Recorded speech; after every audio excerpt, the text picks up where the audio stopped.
Hey everyone, I'm Katie Simpson, and welcome to 2 Blocks from the White House. We're having a conversation today about why Canada can't seem to escape Donald Trump's wrath. You've got tariff threats related to wildfire smoke, challenges related to the opening of the Gordie Howe Bridge, and we have a bigger picture conversation about what some of the consequences of all of this bluster, what it can actually mean for Canadians. Have a listen. Willy, I'm so grateful we're sitting next to each other because when we do not bother each other at our desks or here in the podcast studio, I feel like I'm missing something in my life. So I'm so glad we're back together again. I feel complete. And Mike, welcome. Welcome into this space 2 weeks in a row. I love being on the pod. So it's fun. We do have a good time. So this week we're going to have a conversation about something that a lot of Canadians are having a conversation about. And it is Donald Trump. He just can't seem to stop talking about Canada and in particular right now, Canadian wildfires. A couple of weeks ago, he started toying with the idea that Canada needs to be punished for the smoky conditions in some U.S. states. And late last week, he repeated that idea. And we're going to put a big tariff on Canada because of the smoke. I've told Canada they have to do something about it. You know, we've never had this problem. All of a sudden we have this problem with Canada. So we'll have to talk to them about that. And just this past weekend, Trump posted an AI-generated image to social media that features essentially a giant air filter wall dividing the U.S. and Canada. But this is not the only bone Trump has to pick with Canada lately. There are, of course, the new tariffs that are due to kick in on August the 19th that we talked about last week. There's the Gordie Howe International Bridge that finally opened on Monday between Windsor and Detroit. But that only happened after Trump threatened to block the opening, unless the U.S. got a better share of the profits. Yes, Canada is, as we keep hearing, one of only 2 countries that has retaliated against the U.S. president's tariffs. But a lot of Canadians think that it sure seems like Trump really has it in for our country lately. So this week, we want to explore that a little more. I'm prepared for it. I've got my 2 Blocks from the White House mug that Paul Hunter bought for us, and I've stuck a very large iced coffee inside it. We are ready. We are caffeinated, and we are asking, why can't Canada escape Trump's wrath? I'm Mike Crawley. I'm Willy Lowry. And I'm Katie Simpson. We are CBC's Washington correspondents 2 blocks from the White House. Okay, Willy, it sort of seems like lately Canada can't really seem to catch a break when it comes to Donald Trump. Yeah, he is the proverbial, or Canada, I should say, is the proverbial punching bag for him. I think he sees them as low-hanging fruit without a whole lot of political cost, and he likes kind of stoking fires. He likes poking fun. It's kind of part of his personality, and some of it even resonates with the base, right? They like the tough macho talk that he can kind of put forward towards Canada. And then again, when it comes to tariffs, we have to at least accept and realize that they are a huge part of his economic policy, a huge part of his agenda. We're in this moment where the threat of tariffs it sort of seems to be constant, but there's this new one that really is emerging to the forefront. And Mike, let's get into this. It's the tariffs related to wildfire smoke. Where are we on that issue? So where we're at is that this is still just a threat, and that's really important to get across. It first came up when the smoke was particularly heavy over some big U.S. cities like Detroit, Chicago. Eventually it was down to New York and even here in Washington. You had these Republican politicians started from politicians in Michigan who wrote a letter to Prime Minister Mark Carney. Trump piled on, a U.S. senator from Ohio piled on with the threat of actual sanctions against Canadian government officials and Canadian diplomats. And there was this tone, like an accusation underneath it all, that the smoke and the forest fires are Canada's fault, that Canada isn't doing enough to manage its forests properly. Blame Canada, as the song says. Blame Canada. Cue the music right now. Cue the South Park track. And I just want to point out, I looked online. Canada has close to 900 active fires. The U.S. has close to 600 active fires. And I was going to bring this up, is that, like, well, now you kind of have heard a little less about it because the smoke is pretty much dissipated. But the forecast, I was looking ahead to the next few days, smoke is coming in towards the northeast again. So this is going to come up. The good news for Canadians is the guts of that smoke is coming from Oregon and Washington. Does that necessarily mean that Canada isn't going to get blamed for it? I don't really know. Blue states might get blamed for it. Yeah, they might. Tariff the blue states. Yeah. One other final point I want to make is that what actual legal authority, and I don't want to sound too deep in the weeds about this, but what would what legal basis would Trump have to put tariffs on Canada over wildfire smoke? That is extremely unclear. I say leave it to the creativity of this White House. I bet if they can try and track down a legal justification, whether it gets stopped in the courts, whatever it is, I bet that they can find some kind of provision that would be unprecedented, never used before, and say this Canadian smoke is discriminating against American businesses, and we've got to take action on this. I think that's probably a challenge that Jameson Greer, the U.S. Jameson Greer is looking forward to it. He's up for it. He is. So, with that context in mind, Willy, if we look at Trump's history when it comes to these kinds of big, bold threats, should Canadians be bracing for the possibility that he actually tries to follow through on this? Yes. Because I think he's demonstrated himself to be so unpredictable that you just can't know for sure, right? So I think as a government, as a people, you need to be kind of prepared for all eventualities. And again, I go back to the point that time and time again over the last 18 months, Trump and his team have basically shown that tariffs are their driving force from a economic policy agenda perspective. And we see that through Jameson Greer and his kind of ability to go so far back into U.S. trade law to find reasons and justifications to continue placing tariffs on countries. Can I make the counterpoint that I think the threats will continue? But not necessarily the tariffs? Not necessarily the follow-through. You can also point to these things that have just been Trump throwing stuff out on social media, saying a thing to reporters in the Oval or on Air Force One, where he's floated ideas that and actual specific threats about imposing tariffs. Does anybody remember when there was suddenly going to be 50% tariffs on Canadian-made aircraft? That one got floated, never actually happened. So I'm not trying to say, hey, everything's going to be fine, but there has been a pattern of him making threats that he hasn't followed through on. It's the unpredictable nature, I think, that really speaks to the moment, right? It's and I think that's why these new 50% tariffs that the Trump administration announced last week, targeting some $28 billion worth of Canadian goods, that's what makes that stand out so different, is because we're so used to, at this point, Donald Trump coming out with these big threats. What am I going to tariff? What am I going to annex? What am I going to go after? Is it Greenland? Is it Canada? Is it all of these different kinds of things that he says so frequently? But what really stood out to me last week in the conversation we had last week is that this is a plan from Jameson Greer, who is he's a very serious, focused individual who knows who knows the law and knows how to use it. And the conversations that I've had with him, as I had a few opportunities to speak with him on a trip that I was in Ohio and Michigan back in the spring, and the way I described it is that he presents the tariffs in a very rational way.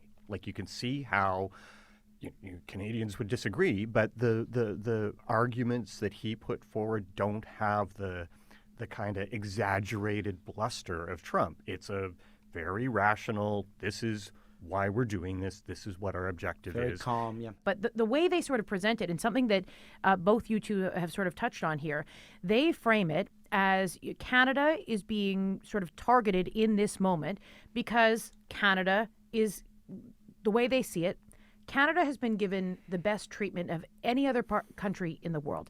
They view it as Canada, okay, tariffs are being announced on all American trading partners, but goods that are CUSMA compliant or USMCA compliant, as they call it down here in the United States, the Canada-US-Mexico Free Trade Agreement, those goods can continue to pass through tariff-free.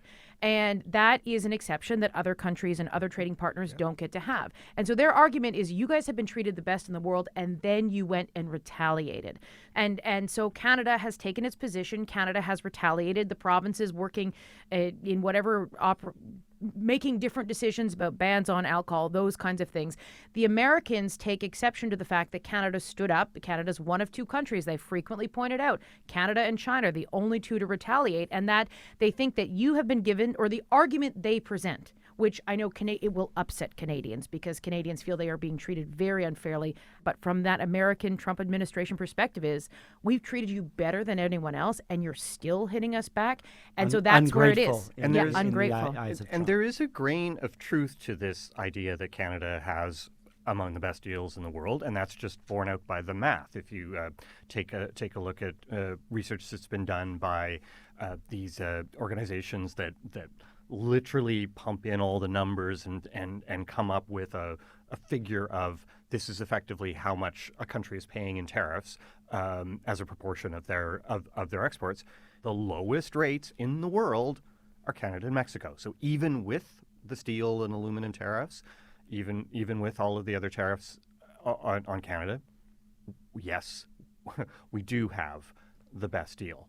That doesn't necessarily mean that the retaliation isn't justified because, of course, they're retaliating because we have a free trade deal with the U.S. that is supposed to allow material to cross the border without tariffs. I think that, you raise a really good point, Mike, because the whole point is, yes, we might have the best deal, but we don't have the deal that we already signed and agreed upon. The Americans are not living up to the deal that Donald Trump once called the gold standard of trade deals, right? So that is, and how can you do predictable business? How can you do predictable trade and grow your economy in the way you're used to growing your economy when the rules, you don't know what the rules of the road are? And that's sort of the moment we are in. But I feel like rules of the road is like a really good segue because I think it's time. I'm impressed. Oh, thank you. I worked on that so hard. It's because I'm drinking my coffee. I'm having a lot of caffeine. Are we about to cross that bridge? We are about to cross that bridge. We are going to mention the Gordie Howe Bridge. You two are sharp today. I am so caffeinated right now. It's alarming. The thing is, I don't know about you two, but I was waiting on Monday to see if cars were actually going to cross that bridge. Mike, did you think it was actually going to happen after the way Trump talked about it? I figured it had to happen. Like it clearly was just going to be a matter of time. Trump had this deal, which we can talk about a little bit more, that he could wave around and say, hey, I got a better deal than there was before. And look, a lot of industry in Michigan wanted that bridge open. That affects U.S. Trade and traffic as well. So I would have not bet any money. I'm not a gambler, but I certainly wouldn't bet anything on it actually opening. But I wasn't surprised to see it open. Willie, did you think it was going to open? Are there lessons Canada can learn from this moment? I thought it was going to open. It was literally built. It was done. And so, yeah, I had more confidence than you, Katie, that it was going to open. But perhaps that's unfounded because, I think we go back to it again. Donald Trump is nothing but unpredictable.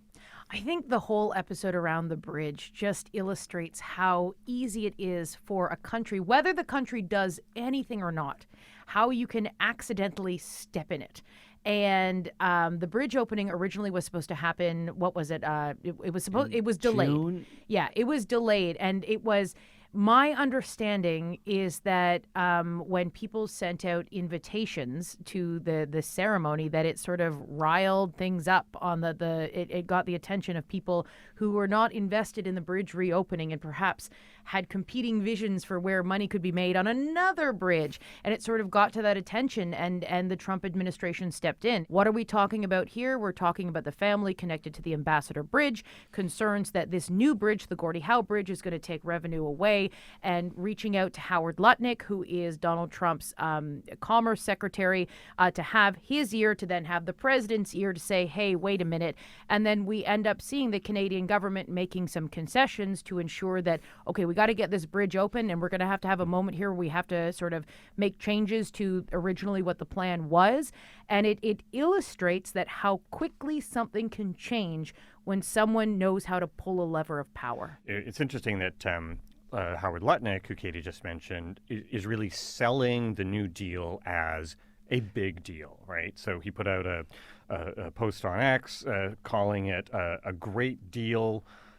Before this deal, we got nothing in all capital letters, which is actually not correct. They did get something. Now the U.S. gets 50% of net revenues until 2041 and a say in setting the tolls. This is the art of the deal in action. So it was very much like promoting, hey, Donald Trump did this. So, these are just a few of the irritants at this moment, but it really seems to be that Canada continually becomes a punching bag for Donald Trump. And where sort of the stakes are sort of highest is will CUSMA, the Canada-U.S.-Mexico Free Trade Agreement, be renewed? Earlier today, and we're having this conversation on Tuesday afternoon, Donald Trump was asked about the renewal or the ongoing process related to that. Again, you have to keep in mind that in the United States, it's called USMCA. They put U.S. first, U.S., Mexico, Canada deal, but in Canada we call it CUSMA. Donald Trump sort of put into jeopardy where those talks are headed. So the USMCA, are you looking to update that? I don't care. I mean, I don't really want to. I'd rather be independent. Here's the thing. Mexico and Canada need us. We don't need them. The deal is important for them. It's not important for us. Does that surprise either of you? He has said as much before. He's tried to dismiss USMCA as a big deal, that he doesn't care about it. I'm just going to throw out a couple of numbers, not too many, but $775 billion of investment. With a B there. With a B has come into the U.S. as a direct result of USMCA in the 6 years since it came in, right? It supports 13 million jobs, right? The USMCA actually does matter to the U.S. economy. Trump can say it doesn't matter to him personally, but as Katie mentioned, he called it the best trade deal in history when he signed it. So methinks he doth protest too much. You know what? I'm going to take an opposite counterpoint on that. I think that Donald Trump wants individual trade deals with countries. I don't know if the three-way deal is going to work for him anymore. I don't think what he said in the first go-round really matters anymore. And I think that we live in a world where the unexpected becomes the norm, right? Because I know you covered the CUSMA negotiations pretty extensively.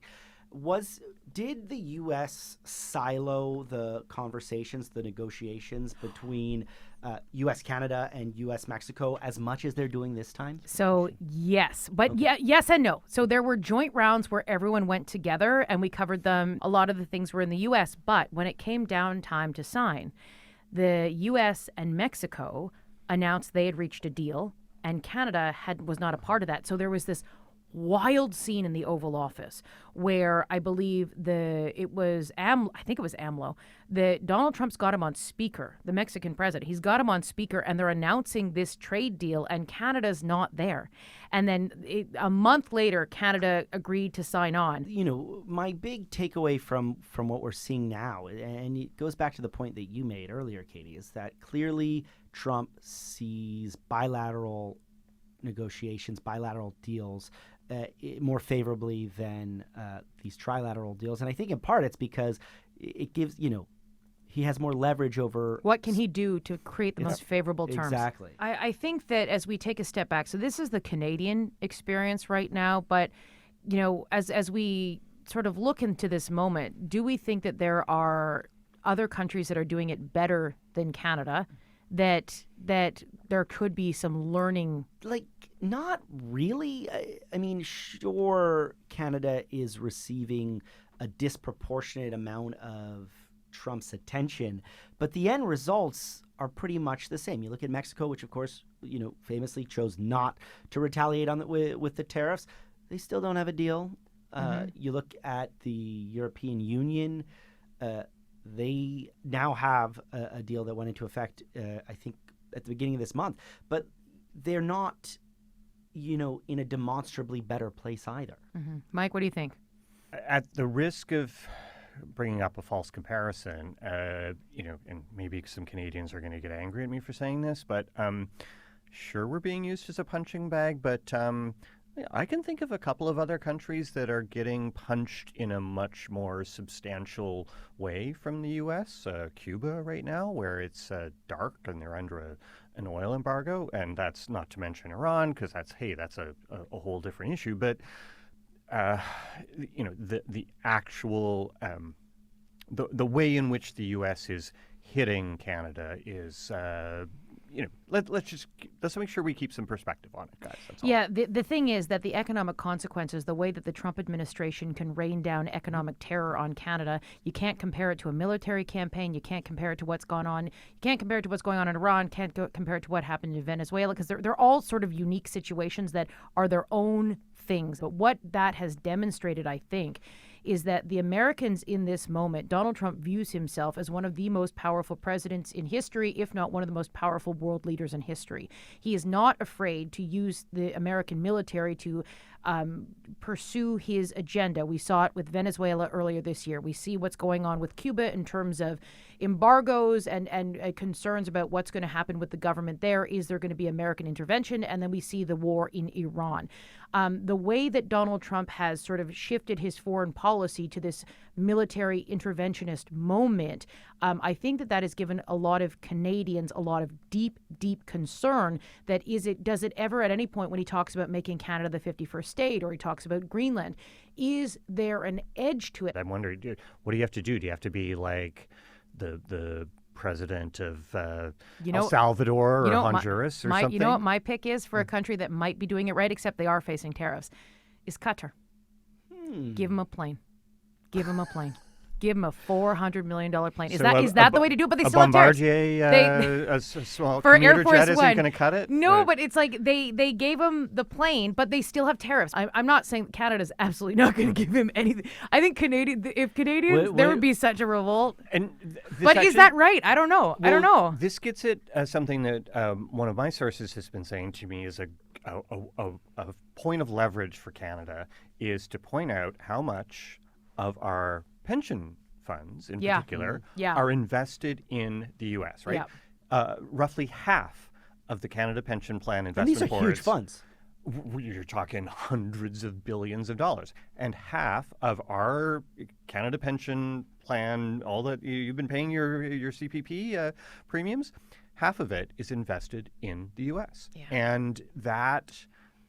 Trump likes those big investments that he can go and say, hey, here's a foreign country that is investing in plants or whatever. Well, Canada's got a bunch of that capital. Yeah, the thing is, it's not on no one's been able to get it on his radar in any sort of meaningful way. But is that the job of Prime Minister Mark Carney? And what do you two make of how the relationship, at least at a leader-to-leader level, in the final months of Justin Trudeau's time as Prime Minister, it got ugly. Toxic. If you thought it was ugly publicly, let me tell you about what I heard about behind the scenes. Well, we reported on it at the time. There was a phone call about Trump was mad about dairy, and he starts using expletives, just going off about cheese and milk and just F-bombing, and it was very frank. But there were very heated conversations, and it was tense sort of publicly with Trump calling Trudeau governor. He's called Carney governor on social media like a couple of times, but it seems to be in a different space. What do you two make of that? Is that a sign that maybe the punching is less punchy? I don't know. I think Trump is a tactile person, a kind of a tactile leader in business.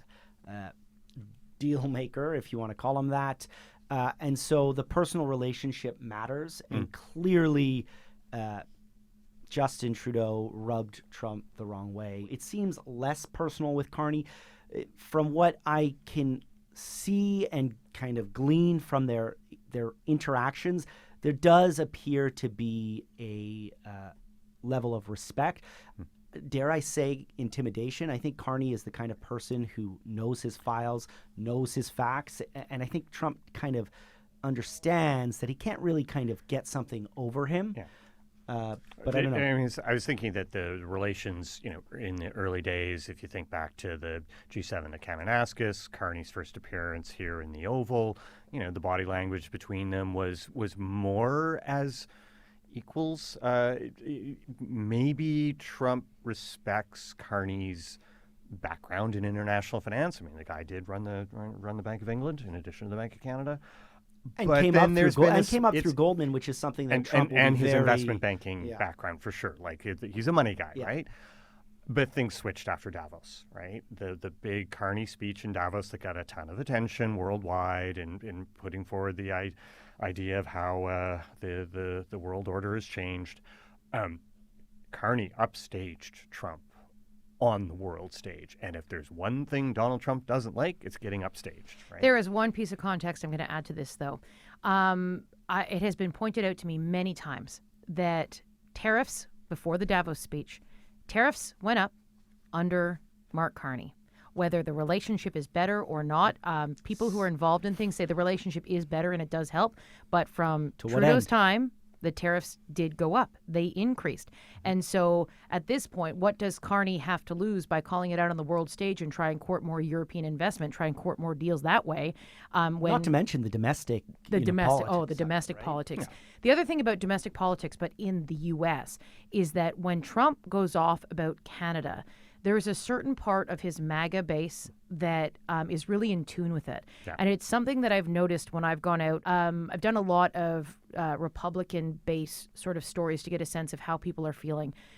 Go to North Carolina, go to Texas, go to other places, and you sort of have the conversations and you introduce yourself. Say, I'm a reporter from Canada. We're here to do a story about X. I'm wondering if we could, get your opinion about something. And they'll bring up Canada. They usually bring up a few things. One, they bring up the convoy protest in Ottawa because it is something that got picked up within the alt-right sphere in America, particularly when the Canadian federal government was freezing bank accounts. The other thing that has come up more recently is the Alberta separation movement, and that gentleman I interviewed referred to Albertans as snow Texans and saying, we welcome the snow Texans, please join us. And we're very open to that. So there is within a certain pocket of the United States demographic, particularly within the MAGA movement, where they see Canada as a place where people's rights and freedoms are being trampled on, where they think that people in Canada need help or to be liberated. Yeah. And it helps when Donald Trump beats up on Canada, they certainly don't take issue with it, and it sort of reinforces that.